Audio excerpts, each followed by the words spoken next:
আসসালামু আলাইকুম এভরিওয়ান, আশা করছি সকলে ভালো আছেন। আমাদের আজকের রেসিপি সয়াবিন কষা।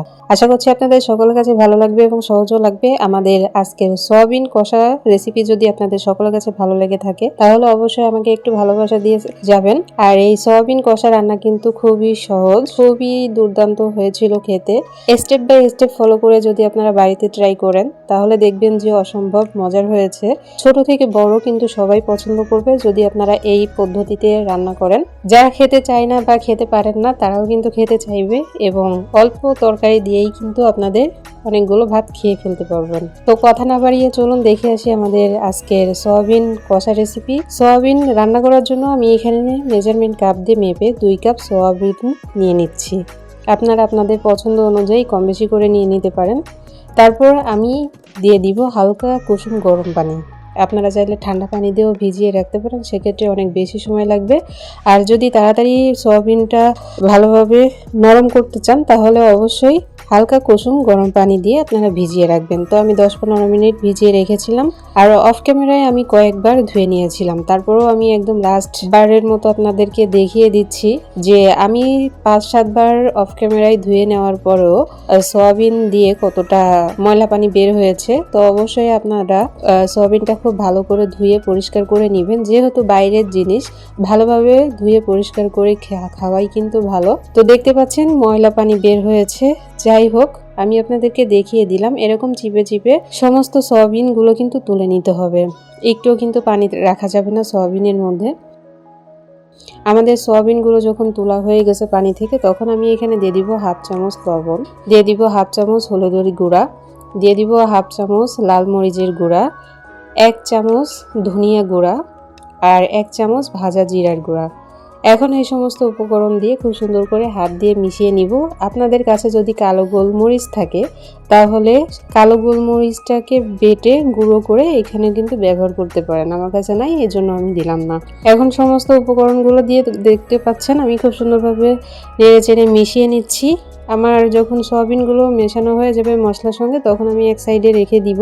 তারপরে এখানে দেখতে পাচ্ছেন আমি কয়েক টুকরা নিয়েছি হলো আদা, তারপরে 2টো রসুন আমি কোয়াটা ছাড়িয়ে নিয়েছি।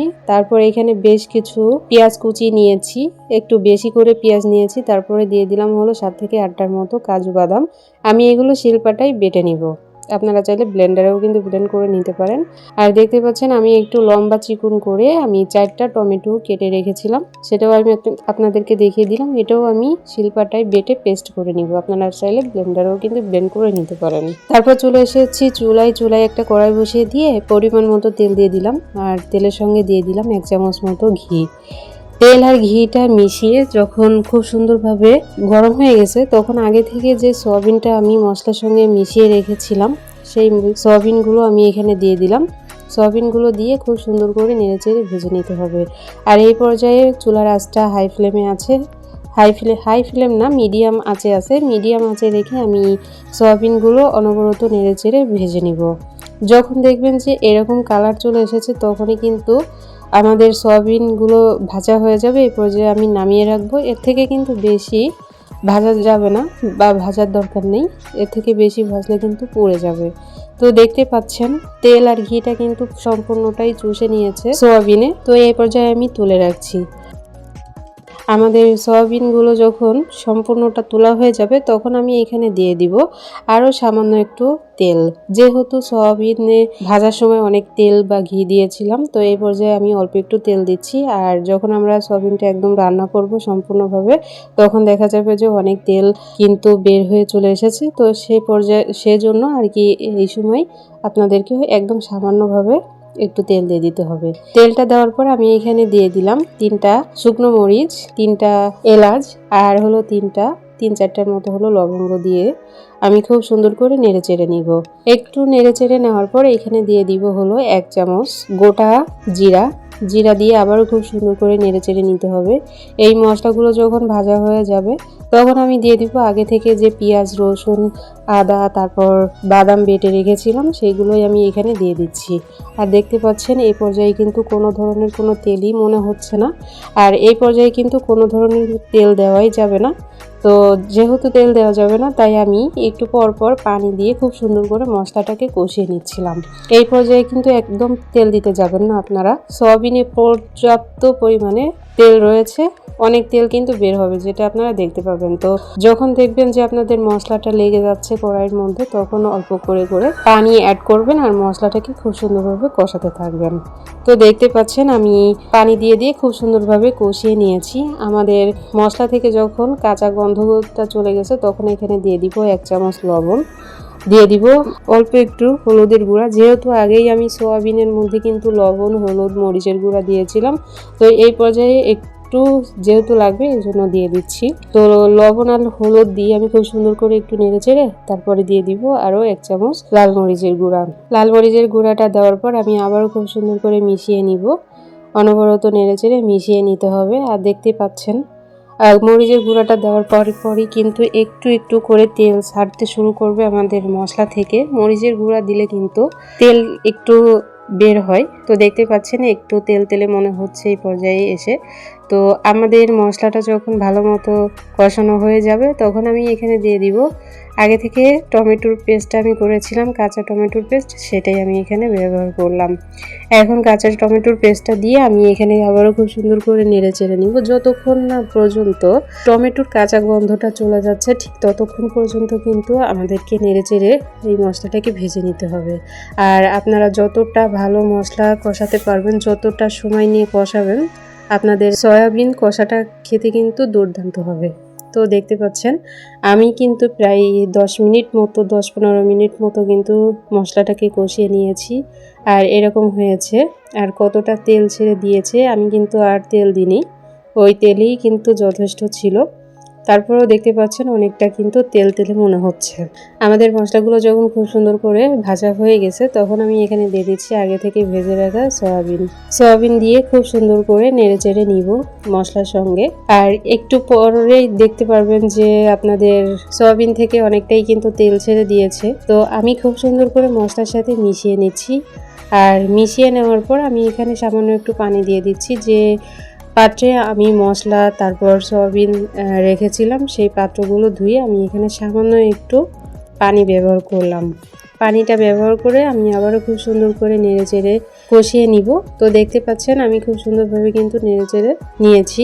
আর এই পর্যায়ে চুলার আঁচটা একদম লোতে রেখে ঢাকনা দিয়ে ঢেকে আপনাদেরকে কষিয়ে নিতে হবে এই সয়াবিনটা। আমি প্রায় 10-15 মিনিট পর্যন্ত কষিয়ে নিয়েছি। আর অফ ক্যামেরায় আমি কয়েকবার কিন্তু নেড়ে চেড়ে দিয়েছি যেন নিচে ধরে না যায় তার জন্য। তো দেখতে পাচ্ছেন 10-15 মিনিট পরে আমি চলে এসেছি। আর কতটা কষানো হয়েছে আপনারা কিন্তু দেখেই বুঝতে পারছেন। আর ইতিমধ্যে কিন্তু আমাদের সয়াবিনগুলো কিন্তু অনেকটাই সিদ্ধ হয়ে গেছে। তো আমি খুব সুন্দর করে ভালো করে নেড়ে চেড়ে আমি এখানে দিয়ে দিলাম হলো 1 কাপ দুধ দিয়ে আমি এখানে খুব সুন্দর করে একটু মিশিয়ে নিব। মিশিয়ে নেওয়ার পর আমি এখানে আবারও 1 কাপ দুধ এখানে ব্যবহার করব। আগে থেকে জাল করা দুধ আমি এখানে ব্যবহার করেছি। আপনারা যদি দুধ ব্যবহার করতে না চান, তাহলে যেখানে আমি কাঁচা টমেটোর পেস্টটা ব্যবহার করেছি, সেখানে আপনারা কাঁচা টমেটোর পেস্টটা কম দিয়ে তারপরে টক দইটাও কিন্তু ব্যবহার করতে পারেন। তো আমি টক দই আর দিলাম না, আমি এখানে দুধটাকে ব্যবহার করেছি। তো দুধ দেওয়ার পর আমি এখানে কয়েকটা কাঁচামরিচ খালি করে রেখেছিলাম, সেইগুলো আমি এখানে দিয়ে দিলাম। আর এই পর্যায়ে আমি চুলার আঁচটা কিন্তু হাই ফ্লেমে রেখেছি। হাই ফ্লেমে রেখে আমি একটু বলক তুলে নিব। আমাদের সয়াবিনে যখন বলক চলে এসেছে, তখন আমি আবারও ঢাকনা দিয়ে ঢেকে তারপর একদম লোতে করে দিলাম। লোতে করে দেওয়ার পর আমি এখানে খুব সুন্দরভাবে রান্নাটা করে নিব। আর দেখতে পাচ্ছেন আমি আপনাদেরকে দেখিয়ে দিচ্ছি, আমি লো ফ্লেমে রান্না করে নিয়েছি 10 মিনিট। 10 মিনিট পরে আমাদের তরকারিটা এই পর্যায়ে চলে এসেছে। এই পর্যায়ে যখন চলে আসবে, তখন দিয়ে দিব আগে থেকে ভেজে রাখা গরম মশলার গুঁড়া আর হলো ভাজা জিরার গুঁড়া। দুটো আছে হলো হাফ চামচ করে, আমি হাফ চামচ করে 1 চামচ ব্যবহার করেছি। এখন খুব সুন্দর করে আবারও নেড়ে চেড়ে আবারও ঢাকা দিয়ে ঢেকে দিব। ঢাকা দিয়ে ঢেকে দেওয়ার পর দেখতে পাচ্ছেন মাশাআল্লাহ, আমি আবারও প্রায় 7-8 মিনিট মতো একদম লো আঁচে রান্না করে নিয়েছি সয়াবিনটা।